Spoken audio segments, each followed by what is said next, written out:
Guys পুজোর আগে ভুরু যেহেতু খুবই সুন্দর হয়ে আছে, তার জন্য আমি যাচ্ছি আইব্রো করতে। আর আমি নিয়ে নিয়েছি এই যে টাকা। চলো আমি এখন যাবো পার্লারের দিকে, সেটা তোমাদের সঙ্গে শেয়ার করবো। কিন্তু ভুলে গেছিলাম, তাই আমাকে ক্লিপ নিতে আবার আসতে হলো, যেহেতু আমি চুলগুলো ভেজা খুলে যাচ্ছি। পরে তো ভুরু করার সময় ক্লিপ না লাগালে হবেই না।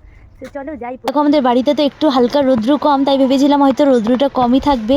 বাইরে এতটা রৌদ্র বেশি, আর আমি ছাতা নিয়ে আসিনি। সত্যি এতটা অস্থির লাগছিল বলার বাইরে।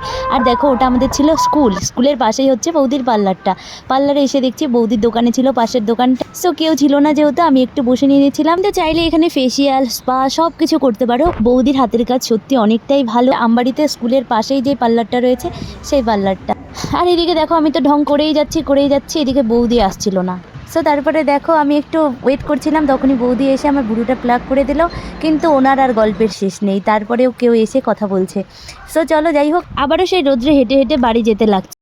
দেখো আমি ভুরুটা প্লাগ করে আসলাম, এখন মুখটা দেখতে কত সুন্দর লাগছে তাই না? একদমই ফ্রেশ, লুকটাই কেমন আলাদা হয়ে গেল ভুরুটা তোলার জন্য। সো চলো, প্রচণ্ড গরম লেগে গেছে রাস্তা দিয়ে আস্তে আস্তে, যেহেতু আমি ছাতা নিয়ে যাইনি। তো আমি এখন ফ্যানের হাওয়া খাবো। চলো টাটা।